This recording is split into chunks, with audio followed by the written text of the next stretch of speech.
So as I've gone through this process of beginning this YouTube channel, which really was started to have another outlet for a lot of these ideas that constantly bug me because I'm so ADD that even though I have aspirations to write things down, it normally doesn't work out that way. And so what seems to be coming out for me is a kind of group of videos that aren't really about the industry, what to do in the industry, what to do in a rehearsal room, practical things, or things in the theater that I find ridiculous and hilarious at the same time. They seem to be more about the idea of process, what you as an actor maybe go through and maybe resonate with in terms of your work experiences, whether it's working on a character or a role or being a day-to-day actor in the industry. And so this seems to be a kind of group of videos that are emerging. And so I'll create a YouTube playlist that groups these together. And the topic that really has been on my mind since the last video I did in this kind of area, which was about habits, is the idea of loss. Because actors go through a lot of loss. Every time it seems I'm having a coffee or catching up with one of my friends, there's some new disaster that it's not like a drama that they're creating about something that they've lost. That's either a job or a role or a working relationship or something went seriously wrong at an audition. They lost the part they were up for. The word loss seems to be coming up over and over. And so this seems then to be something very universal that we as actors are going through. And so when I talk about loss, I'm really talking about the type that causes pain, not the good kind of loss. If you lost something that made you happy or whatnot, it's not really the kind of loss that seems to wear actors down continuously. But it's the loss that causes a great deal of pain and anguish and sort of sticks with you as you go about your day, the next day, and the next day forward. When I think about things like, I'll use an audition, for example, although I might, knowing my ADD self, jump back and forth between things like auditions and rehearsal rooms. It's a terrible habit, but for now we'll stick with the audition. So when you go into an audition and you don't get it, and it just sort of ruins the day, that seems to take a logical step from the idea of loss to loss that causes emotional pain. And so we ask, why did losing a job at an audition cause you pain? And the really easy thing to find is that usually more often than not that we were attached to the outcome of the audition, that we really wanted the gig, really wanted the job, and so we already had emotionally invested ourselves in that result. So attachment to the outcome is sort of the natural cause of why I think we feel pain when we lose something related to our job. You could say it's also a natural result of life even, but in the case of us as actors, I think that's where it applies. But that idea of attachment to outcome, that's where most people really stop. The kind of generic prescription that gets told to you then is, well, don't be so attached to the outcome. Don't be so result oriented. Stop worrying so much about getting it and just enjoy doing it. And that's fair play. It's not that that's bad advice. Except it's not like we go into an audition not understanding that the outcomes that we are so attached to are uncertain. We get from the get-go that is a risky venture to go into an audition and you're making a gamble, in effect, on will you get something or not. And yet we know those odds are uncertain, and still we willingly attach ourselves to those odds. We willingly invest our emotional attachment into that uncertainty. So we don't really willingly attach ourselves to uncertain odds or outcomes. It's not like we go in and say, well, there's pretty much little to no chance I'll get this, so yeah, I think I'll invest my whole day into this one thing. So we don't really get attached to the result in that way. And it makes me wonder, what then are we getting attached to in, say, something like an audition? But you could also apply that to results in a rehearsal process. If you did a run or a take that you just weren't happy with, what are we attaching ourselves, if it's not willingly, to the chaotic uncertainty, which no sane person would? That question highlights the paradox of our profession. And it's a paradox that exists in every profession. But I think in ours, it exists on a far more pronounced level. And that paradox is the paradox of results versus process. And that idea of results versus process is one of the biggest double swords that we deal with. And here's what I mean by results versus process. When we go into that scenario to get that job, yes, we are attaching ourselves to the results, but that doesn't mean that we're being result-oriented at the expense of our process. Because when we went into that audition, we took a gamble, and we did it with hope. We did it with hope in our hearts that whatever we did might pay out and might work out for us. Now, that hope indicates our knowledge of the uncertainty that an audition has. You wouldn't need hope for something there was a 100% guarantee of. You only hope for things in which there is a good chance that something might not come through that you want to.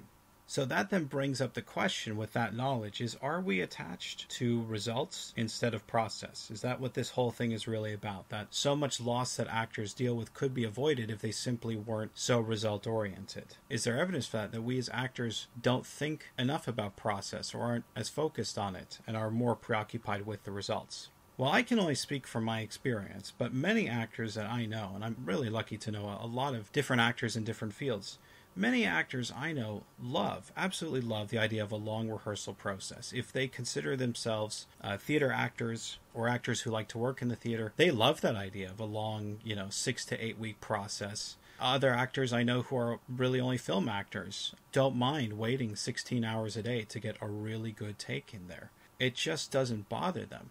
Now, in both of those cases, the long rehearsal process, long shooting days, every actor I know says if the conditions are good, right? If things are good, if the working environment is good, which it not always is, as we know, we're happy to put in the extra time. In fact, we love that idea. Working in the group and like something like an ensemble where you're training all the time together, working off of each other, doing shows together, really appeals to a lot of actors. So it's not really fair to say because we would like good working conditions means we're being result oriented. That's true of any field. Any job is made far easier, particularly if it's one you're passionate about, by a suitable working environment. I think that the idea of improv, and how popular and how big of a thing it is, working as well into things like devising theater. A lot of things labeled for some reason as physical theater, but say that incorporate things like viewpoints training. That's all process oriented, and actors, at least the majority of the ones I know, and myself included, absolutely love doing things like that. That's a process of creation. So I think there is strong evidence that process actually does have a lot of value to actors. That actors are not devaluing process at all. So that really doesn't seem to be the core of our problems, that we don't think enough about process. And the reason that's relevant is that, say, for example, when you go to an audition and you don't do very well, or you feel you didn't do very well and you don't get the job, and someone then gives you a piece of advice like that, like, really you should maybe not be so result oriented. Just go in and try and enjoy yourself. Make it about the process. I don't really think that's good advice then to give an actor, because you already value process. Process was never the issue in the first place.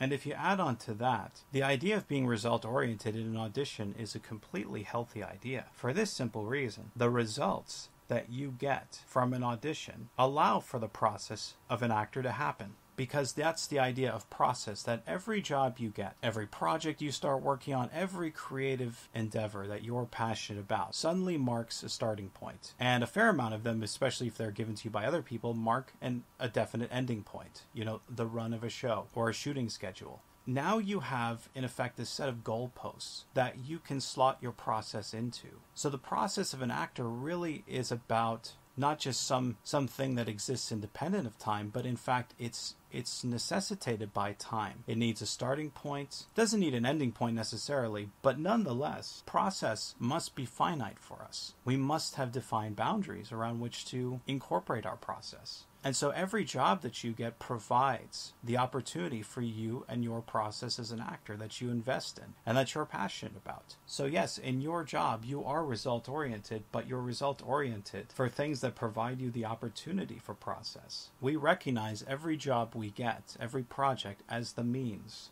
for our creative process to exist. And I think that's why auditions are considered by so many people within our profession, our business, to be separate from the actor's process. Because an audition really leads to the goalposts on either side, start and end, in which your process can occur. Those are the results necessary for the process to happen. So then if you take it back to our idea of your attachment to results, what we're really talking about is an attachment to your process as an actor. You're attached to getting something that allows you to do the thing you love to do. That's not attachment to results as opposed to process.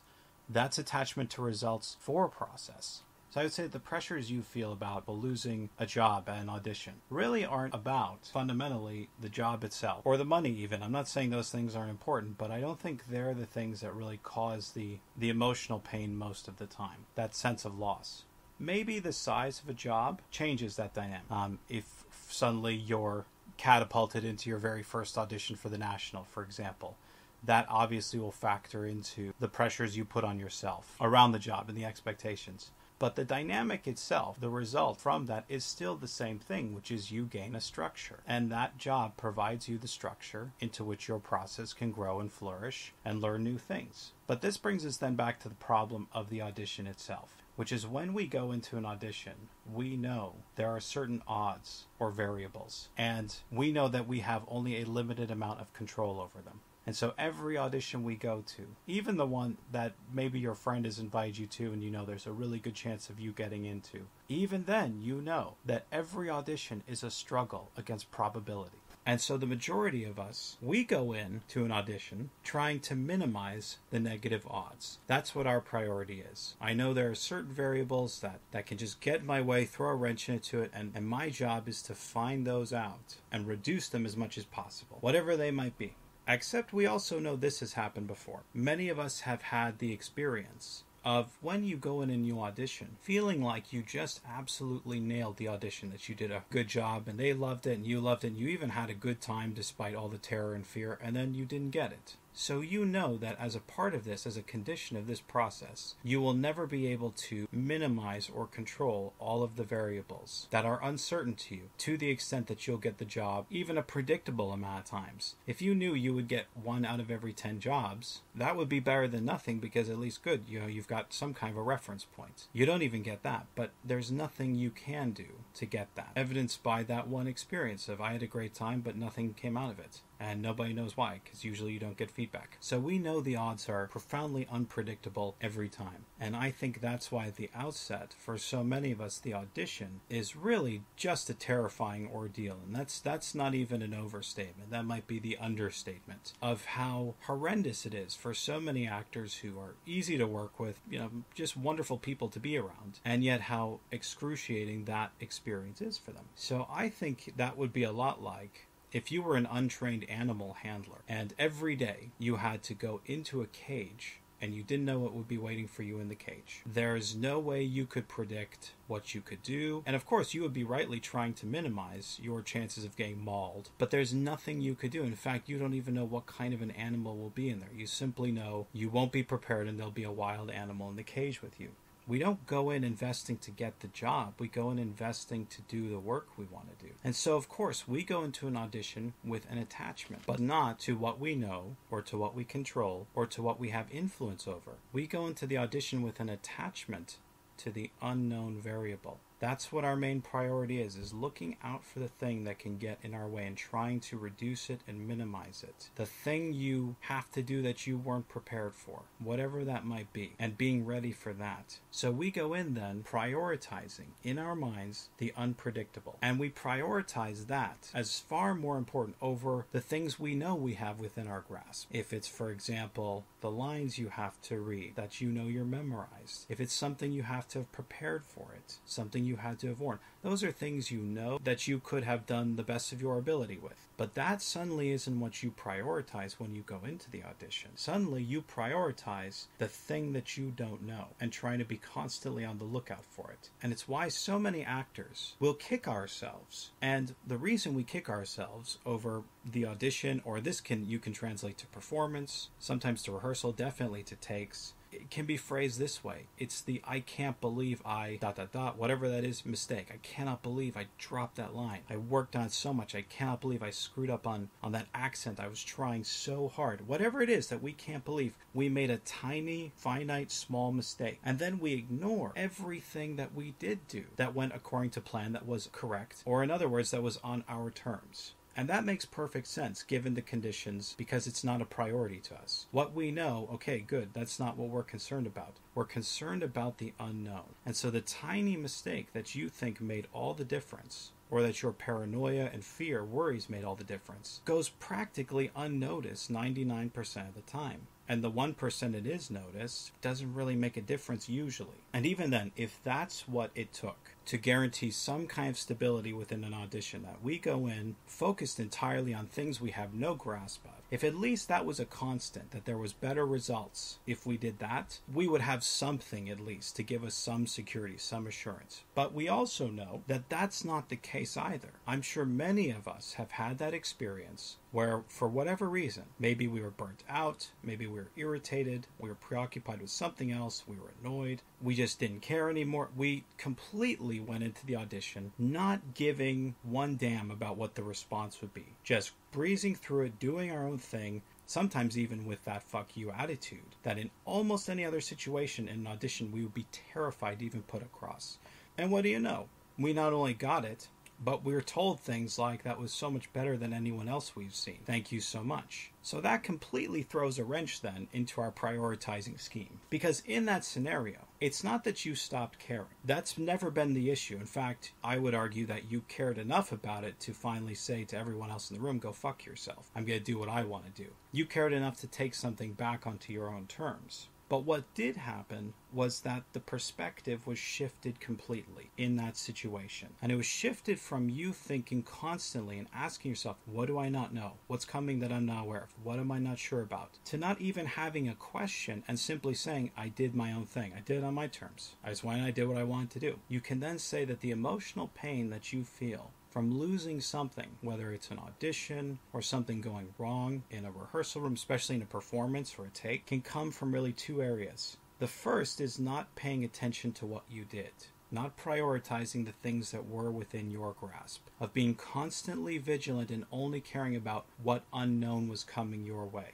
The second thing, and very closely related, you could say would be prioritizing the unknown rather than the knowable, making that of more focus to you than what you simply knew and could do already. That second part, that prioritizing, comes from fear. And it's the fear of not getting the job. Because the job, again, is not just a result. It's the means to enjoy your process. And here, this is where I think we get in trouble. Not getting the job, then, means you're not suitable for the process. And so not getting the job makes you feel unworthy of the process itself. Because the job is the means to get that. And so in that mentality, when we're thinking about the unknown, when we're not even giving real credit to the things we are doing in the audition, when we're prioritizing the unknown over the known and what is within our grasp, it's very easy to lead us to that place of us feeling unworthy every time we don't get a job. Because every job then becomes confirmation that we're not worthy for the process, because we don't even know what to expect within the process. So that to me is the cycle that most actors are continually in. They're in a mindset where the only thing that is really going to be reinforced is the idea that you're not good enough. And from that constant reinforcement of you being unworthy, a second and I think slightly more sinister danger pops up in terms of your career. And it relates to the idea of getting the job, when the audition is a success, when you do actually get it. In that mentality, that one we've been talking about where you're prioritizing things out of your control and not paying attention to the things you did do. In that mentality, this dynamic is created. Getting the job simply means this. It means you are the primary choice for the job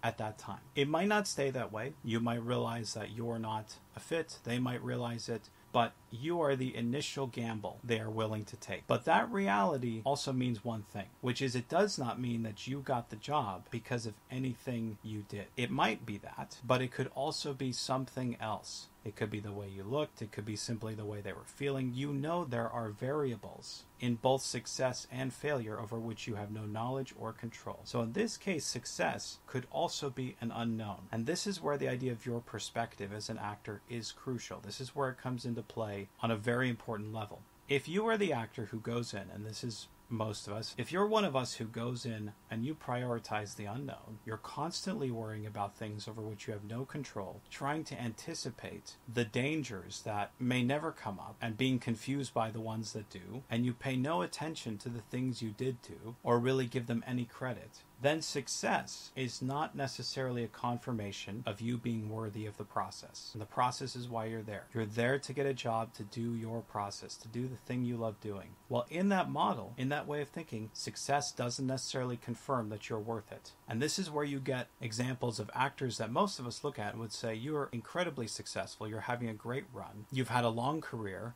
and they still don't know that they're worth it. So in their way of thinking, success doesn't confirm that they deserve or are worthy of the job that they're being hired because they're worthy for. Now flip this and go into the idea of if you were the actor, the rare one who prioritized what you knew and went in not giving the emphasis of the experience to things you have no control over or anticipating the disaster that might never come anyway. If you were that actor, then success is confirmation because it was on your terms. You did your thing and you got a yes. That's confirmation that you are worthy of the process. It doesn't mean anything you did got it. That variable never changes, but it's the mentality that you take on board that goes, yeah, okay, well, I got it and I did my thing, and so that's good for me. That's what I need to hear. And if you hear a no, then the no is not a rejection of your worth for the process.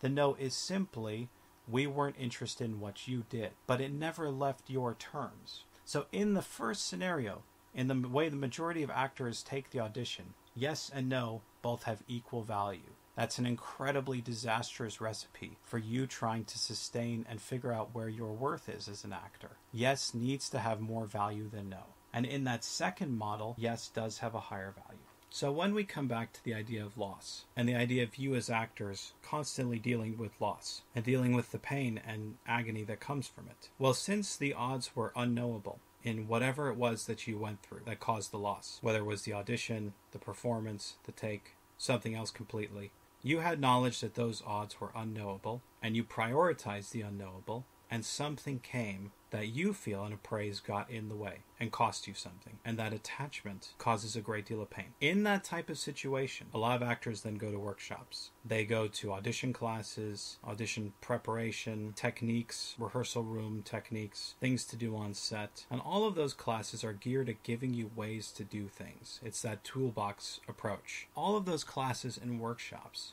are simply ways to reinforce that first mentality. That mentality that causes you so much pain and anguish in the first place. The perspective that you will not know and that you have to be constantly vigilant for the unknown and ignore the good things that you did do in the audition, or the bad things, however. But it's that ability to have a healthy appraisal of it. That will be constantly reinforced by all of those workshops and classes where they try and give you techniques and tools for how to do better the next time. Because the issue is never about did you do better or worse. The issue is where was your focus and priority. So the approach to those classes is really summarized in the phrase, do differently. And in that context, it's not only a waste of your time, but it's actively, I would say, harmful to go to those classes if you are attempting to address that first way of thinking as an actor. If you're one of those rare actors who's in that second way of looking at it, that it's on your terms, you're not really prioritizing the unknown, but you're dealing with it when it comes up, but it's not your focus and you're paying more attention to what you did, then I think it's healthy. Because then you'll have a better understanding of, so this came up and it was a struggle, and so I think I'm going to find something to help me work on it. Not, I can't believe I messed up on this and that, I need to take a class or a workshop to get better. That's never going to help you, I think. Because do it differently simply reinforces the idea that you weren't doing it right in the first place. The problem is not do it differently. The real problem is see it differently. So what is the nature of loss for an actor? That's where we're rounding about all the way back to. For me, I think it starts with a healthy commitment and an attachment to your work. And I think it starts with a healthy love of process. And so you become attached to the results that give you the means to have that process, to let it exist. In that context, then, you don't need to think more in terms of process and less in terms of results, or be less result-oriented. Those two are uniquely intertwined, and so they don't need to be separated. But the pain from loss, from losing things that we place value on in act, mainly comes from what is prioritized within your understanding of how to do something, how to audition, what is expected at the audition, what is the thing to focus on. Same with rehearsals, same with performances. What are the expectations that you need to put on yourself? And so many actors begin to ask the questions, what do I not know? Instead of simply taking care of what they can, taking responsibility for what they do know, and thereby being ready for both the known and the unknown. And you deal with it. But if you deal with it on your own terms, you'll have ownership over the experience from start to end, even if it was a tough battle. If you surrender your control to the things that are constantly outside of it, you will never have confirmation of your worth as an actor. And that is a very difficult thing. So it gets then into responsibility, which was something I looked at in my last video, which was the idea that you are only responsible as the actor for things within your control. And it is silly to expect you to have knowledge of what you cannot have knowledge of until you know you need it. You don't know what's going to come up in the audition or the rehearsal room. So you don't need 10 million tools in your toolbox. If you have the mentality of you've done what you're able to do and you've taken responsibility for what is within your control, then the rest is simply about engaging with what comes up. But the priority is still on you doing it on your own terms. And that is a very active, realistic perspective to adopt. And I would argue that is the healthiest perspective to adopt, because in that mindset, yes has more value than no. And no is simply within the context of you not needing to worry about it too much. So loss then becomes a question at the end of the day of perspective in this very unique particular way to us as an actor. And so the question that relates to anything, any type of loss that you deal with professionally, career-wise, artistically, is not what do you need to do differently, but maybe how do you see it differently. And that's another journey for another day.